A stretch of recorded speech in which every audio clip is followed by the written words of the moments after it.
Dua. Assalamualaikum warahmatullahi wabarakatuh. Selamat datang di podcast Kopi, kumpulan obrolan paling inspiratif. Saya Andin Rehapsari sebagai MC pembawa acara podcast kali ini. Pada episode kali ini kita akan membahas kasus kopi sianida yang menewaskan Wayan Mirna Salihin, seorang wanita muda yang meninggal setelah meminum kopi yang diberikan oleh sahabatnya, yaitu Jessica Kumala Wongso.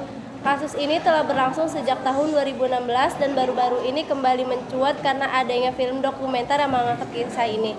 Untuk membahas kasus ini, saya mengundang beberapa narasumber yang berkaitan dengan kasus ini, yaitu Bapak Adit Firansyah sebagai ayah dari Mirna, Dr. Dara Khairisa sebagai ahli forensik yang meneliti sampel tubuh Mirna, Prof. Ines Sinaga selaku ahli hukum pidana sekaligus saksi ahli dalam kasus ini, dan Bapak Yaskel Gusto, pengacara Jessica. Selamat datang di podcast Kopi para narasumber. Terima kasih MC, saya senang bisa berbicara di podcast ini. Selamat siang MC, saya siap menjelaskan hasil temuan saya. Halo MC, saya bisa memberikan kenyataan bukti yang saya miliki.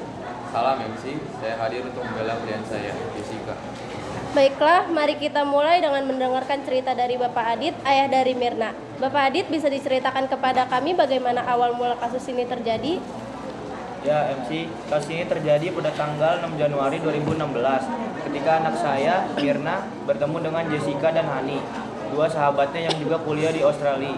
Mereka bertemu di Cafe Oliver Grand Indonesia, Jakarta. Jessica datang lebih dulu dan memesan 3 minuman, yaitu es kopi Vietnam dan 2 koktail. Kemudian Mirna dan Hani datang bersamaan. Mirna meminum es kopi Vietnam yang dipesan oleh Jessica dan langsung merasakan pahit dan tidak enak. Dia mengibaskan tangannya di depan mulutnya dan mengeluh. Tidak lama kemudian, dia kejang-kejang, tidak sadarkan diri dan mengeluarkan buih dari mulutnya. Saya mendapat kabar dari suami Mirna, Arif, bahwa Mirna dibawa ke rumah sakit, tetapi nyawanya tidak tertolong. Saya langsung curiga bahwa ada yang tidak beres dengan kematian Mirna, karena dia sehat-sehat saja sebelumnya. Saya melaporkan kejadian ini ke polisi dan meminta agar tubuh Mirna diotopsi. Hasilnya ditemukan sianida dalam kopi dan lambung Mirna. Sianida adalah zat racun yang sangat mematikan. Saya yakin bahwa Jessica lah yang memberikan sianida kepada Mirna karena dia memesan kopi tersebut, dan dia juga yang membawa tas kertas yang diduga berisi sianida. Saya menuntut agar Jessica dihukum seberat-beratnya karena dia telah membunuh anak saya dengan sengaja dan keji. Terima kasih Bapak Adit atas cerita dan kesaksiannya. Saya turut berduka cita atas kepergian Mirna. Sekarang saya beralih kepada Dr. Dara, ahli forensik yang meneliti sampel tubuh Mirna. Dr. Dara, bisa dijelaskan kepada kami bagaimana proses dan hasil pemeriksaan Anda? Tentu MC, saya adalah ahli forensik yang ditunjuk oleh polisi untuk melakukan pemeriksaan terhadap sampel tubuh Mirna, yaitu darah, urine, rambut, dan kuku. Saya menggunakan metode kromatografi, gas spektrometri massa, yang merupakan metode yang akurat dan sensitif untuk mendeteksi zat kimia dalam sampel biologis. Hasilnya, saya menemukan konsentrasi sianida sebesar 0,2 mg per liter dalam darah Mirna dan 0,4 mg per liter dalam urine Mirna. Konsentrasi ini jauh di atas ambang batas yang aman, yaitu 0,02 mg per liter. Sianida adalah zat yang sangat beracun yang dapat menghambat enzim sitokrom oksidase yang berfungsi untuk mengangkut oksigen ke sel-sel tubuh. Akibatnya, sel-sel tubuh akan kekurangan oksigen dan mengalami kerusakan atau kematian. Gejala keracunan sianida antara lain adalah sakit kepala, pusing, mual, muntah, kejang, koma, dan kematian. Sianida juga dapat menyebabkan warna kulit menjadi biru keunguan karena darah tidak dapat mengikat oksigen dengan baik. Saya menyimpulkan bahwa Mirna meninggal karena keracunan sianida akut yang didapatnya dari kopi yang diminumnya. Terima kasih Dr. Dara atas penjelasan ilmiahnya. Saya kira hasil pemeriksaan Anda sangat meyakinkan dan mendukung dugaan bahwa Mirna dibunuh dengan sianida. Sekarang saya akan mengajukan pertanyaan kepada Prof. Wino selaku ahli hukum pidana sekaligus saksi ahli dalam kasus ini. Prof. Wino, bisakah Anda jelaskan mengenai bukti yang Anda miliki? MC, saya bisa menyebutkan beberapa bukti kuat bahwa Jessica Wongso bersalah. Setelah dipercayai untuk menjadi saksi ahli oleh Polda Metro Jaya, saya mempelajari keterangan ahli lainnya. saya melihat 9 CCTV keterangan saksi termasuk hard evidence, mesin pembuat kopi, gelas, dan laptop Jessica. Dan laptop Jessica itu diketahui dia membrowsing soal racun cyanida. Dia juga menonton film The Hateful Eight. Kalau pembuktian itu di Amerika dengan menggunakan digital forensik, itu sudah terdapat indikasi yang kuat. Diperkuat lagi dengan fakta dia bekerja pada perusahaan farmasi. Jadi untuk mendapatkan racun itu tidak susah untuknya, apalagi itu dalam bentuk serbuk garam. Terima kasih Prof. Wina atas pembuktiannya. Sekarang saya akan memberikan kesempatan kepada Bapak Yeskiel Gusto, pengacara Jessica, untuk memberikan pendapatnya tentang kasus ini. Bapak Yeskiel, apa yang Anda katakan tentang kasus ini? MC, saya mengatakan bahwa kasus ini adalah kasus yang tidak adil dan tidak bermutu.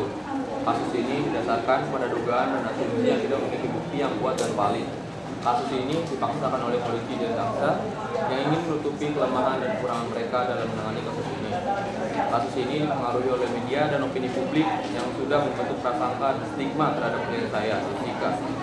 Kasus ini melanggar hak asasi manusia dan hukum acara pidana yang seharusnya memberikan perlindungan dan keadilan kepada klien saya, Jessica. Saya akan membuktikan bahwa klien saya, Jessica, tidak bersalah dalam kasus ini. Saya akan menentang kualitas dan kredibilitas hasil pemeriksaan forensik, rekaman CCTV, dan kesaksian saksi-saksi. Saya akan menunjukkan bahwa ada kemungkinan lain yang dapat menjelaskan kematian Mirna selain cyanida. Saya akan menyoroti bahwa ada kejanggalan dan keganjilan dalam proses penyelidikan dan penuntutan kasus ini. Saya akan mengajukan bukti-bukti baru yang dapat membantah tuduhan terhadap klien saya, Jessica. Saya akan minta agar klien saya, Jessica, dibebaskan dari segala tuntutan hukum karena dia tidak bersalah. Anda sangat percaya diri dan optimis bahwa Anda dapat memenangkan kasus ini. Tetapi bagaimana Anda menanggapi fakta-fakta yang ada seperti hasil pemeriksaan forensik, rekaman CCTV, dan kesaksian saksi-saksi? Apakah Anda memiliki bukti-bukti baru yang dapat membantah tuduhan terhadap Jessica? MC, saya menanggapi fakta-fakta yang ada dengan skeptis dan kritis. Saya tidak percaya bahwa hasil pemeriksaan forensik, rekaman CCTV, dan kesaksian saksi-saksi adalah bukti yang kuat dan valid. Saya menganggap bahwa hasil pemeriksaan forensik, rekaman CCTV, dan kesaksian saksi-saksi adalah bukti yang lemah dan tidak meyakinkan. Saya berpendapat bahwa hasil pemeriksaan forensik, rekaman CCTV, dan kesaksian saksi-saksi adalah bukti yang dipalsukan dan dimanipulasi. Saya memiliki bukti-bukti baru yang dapat membantah tuduhan terhadap Jessica, seperti surat elektronik, pesan teks, dan rekaman suara yang menunjukkan bahwa Jessica dan Mirna adalah sahabat yang baik dan tidak ada konflik atau perselisihan di antara mereka. Saya juga memiliki saksi-saksi baru yang dapat memberikan keterangan yang mendukung Jessica, seperti teman-teman, keluarga, dan rekan kerja Jessica. Dia mengetahui bahwa Jessica adalah orang yang baik, jujur, dan tidak mungkin membunuh Mirna. Anda sangat berani untuk menentang fakta-fakta yang ada. Tetapi, apakah Anda yakin bahwa bukti-bukti baru yang Anda miliki adalah bukti yang sah dan relevan? Apakah Anda yakin bahwa saksi-saksi baru yang Anda miliki adalah saksi kredibel dan objektif? MC, saya yakin bahwa bukti-bukti baru yang saya miliki adalah bukti yang sah dan relevan. Saya yakin bahwa bukti-bukti baru yang saya miliki adalah bukti yang asli dan tidak dipalsukan. Saya yakin bahwa bukti-bukti baru yang saya miliki adalah bukti yang berkaitan dan penting dengan kasus ini. Saya yakin bahwa saksi-saksi baru yang saya miliki adalah saksi yang kredibel dan objektif. Saya yakin bahwa saksi-saksi baru yang saya miliki adalah saksi yang tidak memiliki kepentingan atau motif untuk berbohong atau menipu. Saya yakin bahwa saksi-saksi baru yang saya miliki adalah saksi yang dapat memberikan informasi yang akurat dan jelas tentang Jessica dan Mirna. Anda sangat siap untuk menghadapi persidangan. Tetapi, apakah Anda tidak khawatir bahwa bukti-bukti baru yang Anda miliki akan ditolak atau dibantah oleh pihak penuntut? Apakah Anda tidak khawatir bahwa saksi-saksi baru yang Anda miliki akan diintimidasi atau diserang oleh pihak penuntut? MC, saya tidak khawatir bahwa bukti-bukti baru yang saya miliki akan ditolak atau dibantah oleh pihak penuntut. Saya tidak khawatir bahwa saksi-saksi baru yang saya miliki akan diintimidasi atau diserang oleh pihak penuntut. Saya percaya bahwa hukum dan keadilan akan berpihak pada klien saya, Jessica. Saya percaya bahwa pengadilan dan hakim akan bersikap adil dan bijaksana dalam menilai bukti-bukti dan saksi-saksi yang ada. Saya percaya bahwa pihak penuntut dan polisi akan menghormati dan mengakui hak-hak dan kewajiban klien saya Jessica. Saya percaya bahwa media dan masyarakat akan memberikan dukungan dan simpati kepada klien saya Jessica. Anda sangat optimis dan positif bahwa Anda dapat membebaskan Jessica dari tuduhan pembunuhan. Tetapi, apakah Anda tidak takut bahwa Jessica akan dihukum seumur hidup atau bahkan hukuman mati jika terbukti bersalah?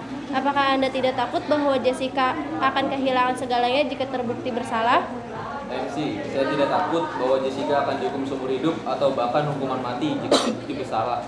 Saya tidak takut bahwa Jessica akan kehilangan segalanya jika terbukti bersalah. Saya yakin bahwa Jessica tidak akan terbukti bersalah karena dia tidak bersalah. Saya yakin bahwa Jessica tidak akan dihukum seumur hidup atau bahkan hukuman mati karena dia tidak membunuh Mirna.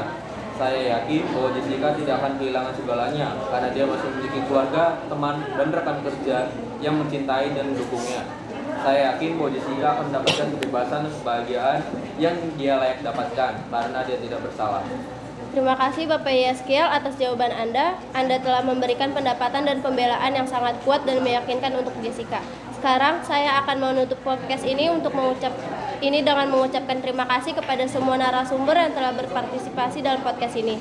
Saya juga mengucapkan terima kasih kepada Anda para pendengar yang telah menyimak podcast ini. Saya harap podcast ini dapat memberikan informasi dan wawasan yang bermanfaat tentang kasus kopi sianida Jessica Mirna. Saya juga harap podcast ini dapat menginspirasi dan memotivasi Anda untuk lebih peduli dan kritis terhadap isu-isu hukum yang ada di sekitar kita. Sekian dari saya, MC pembawa acara podcast ini. Sampai jumpa di episode selanjutnya. Selamat tinggal.